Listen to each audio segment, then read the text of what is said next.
Alors, je m'appelle Tom.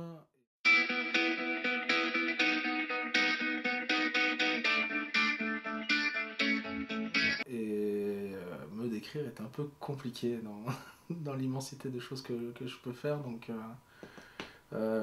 multifonction, je dirais.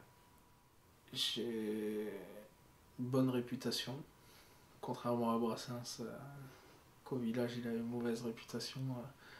Je pense que ça va, je pense que j'ai pas mal apporté aux autres pendant longtemps. Euh, et que j'ai fait plus de bien que de mal, je pense, autour de moi, et c'est ça qui est important. Effectivement, j'ai une place assez ancrée au niveau de l'associatif pissénois et de la culture à Pézenas. Donc je suis content d'avoir fait cette place-là. Et encore, il y a encore du travail à faire. Mais peut-être qu'à travers le record, ça marquera encore d'une pierre l'édifice de tout ça. Mais ouais, je pense avoir une place assez importante, peut-être un peu influente, mais pas plus que ça non plus. Et, et j'espère apporter quand même à la société des belles choses et des choses assez atypiques et assez sympas pour que ça donne une bonne image des choses que je mets en avant. En tout cas, je fais des balades, donc ça c'est mon métier, ça s'appelle la balade des Doches Heureuses. Et on a créé ce concept avec ma meilleure amie à la base. On voulait travailler ensemble parce que Emma a la rigueur que je n'ai pas. J'ai le bagou, on va dire, et la capacité d'oser qu'elle n'a pas. Et en fait, on a plein de choses qui font que quand on travaille tous les deux, c'est vraiment c'est ce qui nous manque à tous les deux et ça fait vraiment des belles choses. Et on a créé le concept qui est pour le moment unique en France. C'est de prêter une voiture au client et moi je suis dans une deuxième de chevaux devant et je vais les guider. Et comme ça, on fait un petit convoi dans la garrigue, on traverse des champs, on va voir des viticulteurs, des vignerons, et on découvre des lieux assez insolites. Et toujours dans l'envie de faire découvrir, de faire passer des bons moments aux gens. Et chaque réservation est unique, c'est-à-dire que si on réserve pour deux, on n'est que deux. Je prends pas quatre couples de deux. Donc on a vraiment essayé de créer quelque chose de justement d'authentique, de vrai, et d'aller voir aussi ce que les offices de tourisme ne recommandent pas forcément de suite. On était déjà sorti de ce concept de tourisme de masse et on sentait que ça allait s'écrouler, que ça allait pas marcher. Et c'est quelque chose qui est confirmé pour 2025, le tourisme de masse c'est fini, les gens ont moins d'argent à jeter par la fenêtre qu'avant. Et donc quand ils vont dépenser toujours autant, mais ils vont dépenser en faisant attention et en voulant vivre des vraies expériences, en voulant aller dans des bons restos. Et donc le steak frites congelé à 25 € c'est fini. Mais de par cette vision et ce concept-là, je pense qu'on a créé un truc assez authentique, assez vrai comme on aime l'être et comme on essaye de le diffuser, quoi. Et je fais des projets tant que ça me fait rire. Tant que je trouve les choses rigolotes et légères, ça, je continue. Quand ça commence à me saouler et que je vois plus l'intérêt d'être heureux dans ce que je fais, j'arrête. Pas de... Ah, là, c'est pas une contrainte, que ce soit le musée, les marinières, les deux chevaux et tout ça, c'est pas des contraintes. J'ai des bagages pour faire ce que j'ai envie de faire et c'est ça aussi qui est l'intelligence d'avoir fait des études. J'ai fait des études de conducteur routier et c'est mon père qui m'a dit mais t'inquiète pas, chez les routiers il y a pas de chômage. Tu trouveras toujours un truc pas forcément bien payé, pas forcément très respecté, mais il y aura du travail. Donc avec ce bagage là, ça te permettra de faire ce que tu veux derrière et de faire. J'ai touché un camion un mois dans ma vie en étant payé. Après, j'ai été service civique au Printival, j'ai été chargé de prod au Printival après le service civique. Euh, j'ai arrêté, j'ai fait de l'hôtellerie et maintenant je fais les deux chevaux et je fais toujours ce qui me plaît, ce que j'ai envie de faire. Et des fois on se force un peu à faire un peu d'intérim et tout ça parce qu'on a un loyer à payer quand même. Mais toujours avec un peu de légèreté et un peu de passion, quoi. Quand ça arrête de me passionner et que ça me saoule, j'arrête. Mon imagination fait partie de ma vie, je pense. Il y a une part de vrai dans l'imagination, alors il faut faire attention et pas trop mettre de l'imagination dans sa vie de tous les jours non plus, parce qu'après, il y a plein de choses qu'on imagine, mais foncièrement pas possible, et ça faut avoir la bonne limite et le bon stop, quoi. Mais c'est vrai que je désespère pas de plein de choses que j'imagine que peut-être que ça arrivera jamais, mais si ça arrive c'est chouette. Et j'essaye de, bah, comme tout à l'heure, hein, de mettre les moyens pour y arriver en demandant. Il y a certes des moments où on va un peu suer, que j'ai déjà sué pas mal au Printival sur certaines choses où je maîtrisais pas forcément, et je me suis dit il faut que ça passe là, soyons sérieux 5 minutes, mais après le plaisir qu'il y a derrière, les soirées, les contreparties qu'il y a à faire ce genre de métier, je me dis bon, c'est cool quand même, c'est bien. Je crois en mon intuition comme je crois en mon imagination, je pense. Je peux être très persuasif, et c'est là où mon âme de leader, entre guillemets, peut intervenir, c'est quand je crois en quelque chose en disant ça peut marcher, je peux être très chiant. Je peux être très chiant avec ceux qui m'entourent, hein, justement, en disant mais si, putain, faut qu'on le fasse ça. Ça, faut qu'on le fasse, ça marchera à un moment. Ça... Puis si ça marche pas, je me serais gouré, mais on vient, on essaye. Et puis quand ça marche, je dis bah tu vois, l'intuition quand même, elle est pas si mauvaise que ça, quoi. Alors ma plus grande qualité, pareil c'est compliqué à parler de soi-même comme ça, les autres en parleront mieux que moi je pense. Débrouillard je pense. J'arrive à me débrouiller de beaucoup de situations et à trouver des solutions à beaucoup de choses, je pense. La rigueur, je manque de rigueur énormément. Je suis très dans un côté un peu artiste, un peu artistique. Genre je suis très mauvais en dessin et en musique, mais c'est sur le côté un peu rêveur. Je manque de rigueur, ouais. Je sens que ça me freine, que sans ce manque de rigueur, si vraiment je me mets à bosser dessus ou à bosser sur un sujet, et en faisant attention à ça, je sais que je peux aller encore plus loin que ce que je fais aujourd'hui, ouais. Ouais, ouais. C'est être bien organisé, bien faire les choses à temps, pas attendre, pas procrastiner. C'est ouais, faire les choses dans le cadre aussi. Bon, alors des fois ça sert bien de faire les choses hors cadre, et d'outrepasser un peu les hiérarchies qu'on essaye de nous imposer. Mais ouais, des fois c'est un peu bâclé, quoi. C'est pas toujours, mais ça fait partie de ça, ouais. Ouais, quand j'aurai réglé ça, je pense qu'il y aura beaucoup de choses qui seront achevées, et ça donnera lieu à de grands moments, parce que du coup, avec ce que je sais déjà faire, plus régler ce problème-là, il y aura forcément quelque chose de fou qui va se passer. De voir les gens que j'aime et les personnes autour de moi heureuses, qui s'amusent, d'avoir une bonne ambiance autour de soi, je pense. D'avoir une. Ouais, d'être bien dans sa vie, d'être bien entouré, d'être content d'être là, quoi.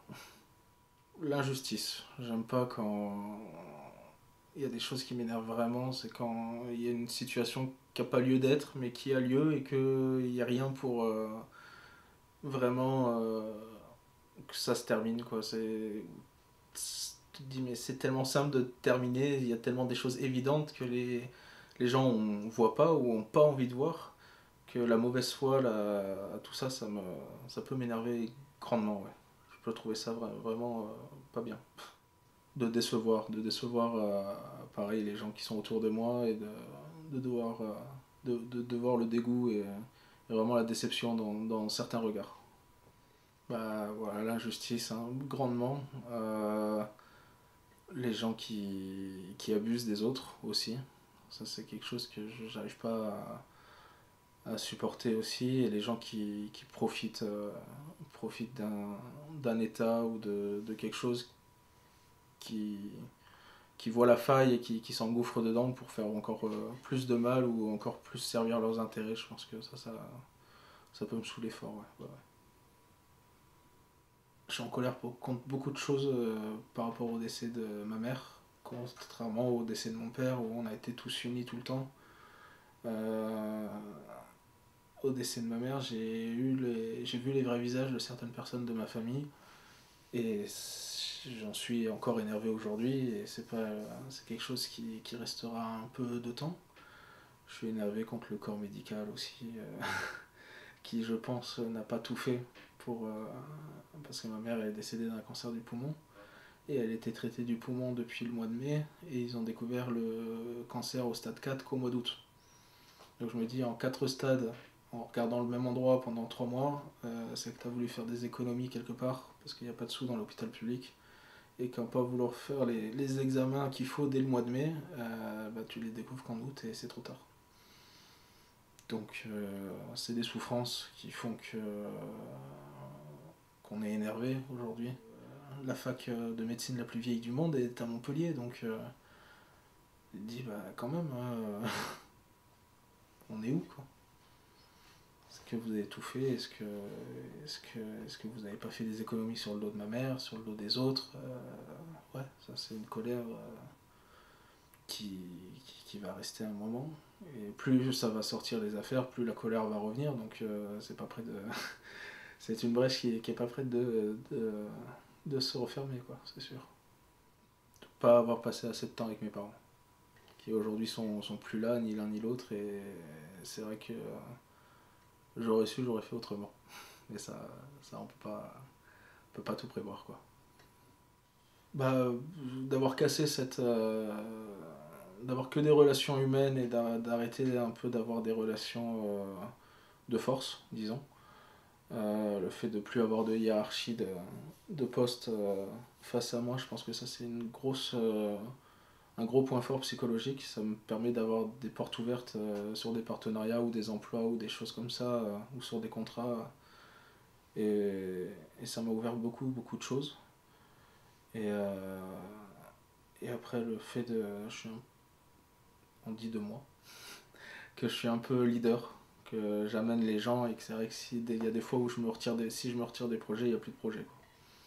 Et c'est vraiment une force que j'admets, que je dis pas, enfin je le dis pas sur tous les toits parce que bon, faut rester humble et modeste hein, aussi un peu. Mais c'est vrai que ça peut être une force psychologique comme physique de pas trop lâcher, quoi. Quand je crois en quelque chose, je sais que je peux aller au bout facilement, quoi. Ça c'est souvent sur la bouffe. Sur la nourriture, j'aime beaucoup manger. J'aime manger n'importe tout et n'importe quoi, donc c'est vrai que quand ça va pas, je mange.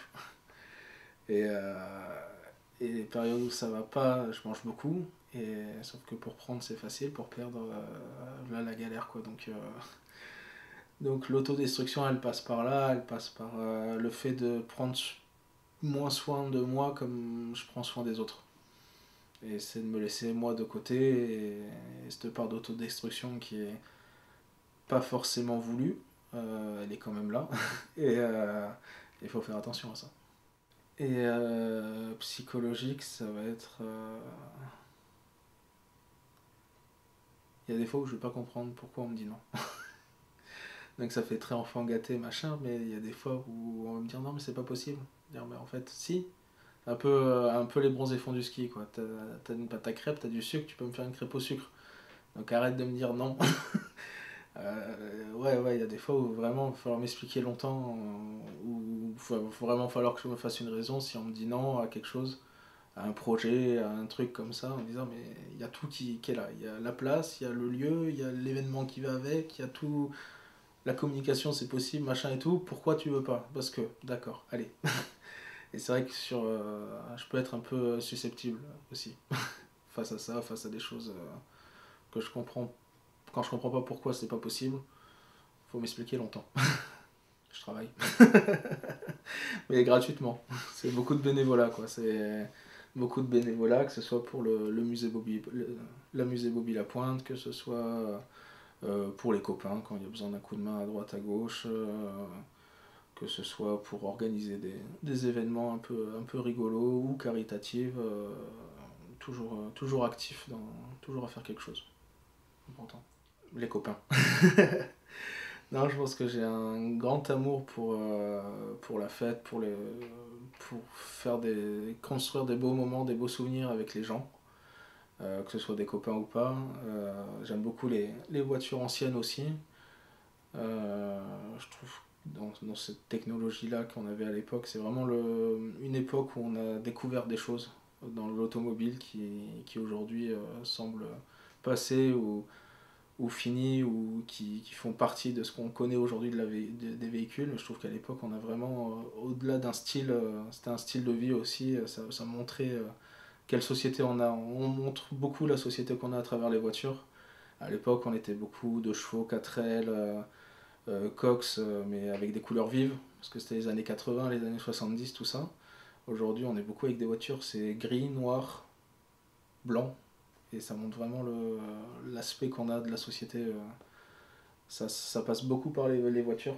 Et je trouve que l'histoire qu'il y a autour des constructeurs français, que ce soit Citroën, Renault, mais beaucoup André Citroën, c'est très inspirant aussi. C'est le premier qui a marqué son nom de famille sur la Tour Eiffel. Avant de dire que. Parce qu'on a fait tout un pataquès du logo des JO en disant que c'était la première fois qu'on rendait la Tour Eiffel publicitaire. C'est pas vrai, c'est André Citroën qui a marqué Citroën pendant un an complet sur la Tour Eiffel. Donc l'histoire me passionne. L'histoire, alors pas la grande histoire de France, ça, j'en ai assez mangé à l'école, mais ouais, le patrimoine local moi, me passionne, l'Hérault me passionne. Que ce soit le village de Saint-Pons, il y a tant de choses à raconter, et on voit pareil les évolutions de la vie, de l'histoire à travers un village se voit en fait beaucoup. À Saint-Pons, on voit les différentes périodes de l'histoire de France et de l'histoire de l'Occitanie, quand l'Occitanie appartenait à l'Espagne, quand ça appartenait à Montpellier, quand ça appartenait à Avignon. On a ces traces des différentes époques dans Saint-Pons. Et ouais, voilà, ce qui me passionne, c'est le patrimoine local, les voitures anciennes et les copains. Et fabriquer des souvenirs avec les copains et offrir des bons moments aux gens. Parce que c'est ça qui m'anime aujourd'hui. Les humains. Les humains qu'on a autour de nous, quoi. Vraiment les copains. Ça, moi, je suis un grand collectionneur de tout. Ça, c'est pareil, mes parents qui chinaient beaucoup dans les vides-greniers. Donc j'ai un peu de tout et de n'importe quoi chez moi. Mais je sais que tout ça, je peux le perdre. Demain, on vient me saisir les meubles à la maison. Prenez-les. Il y a un ou deux objets qui viennent de mon père ou de ma mère où je vais dire non, ça par contre, je le garde. Mais prenez tout le reste, je m'en fous, c'est pas grave. Par contre, les copains, quand ils sont là, c'est chouette, quoi.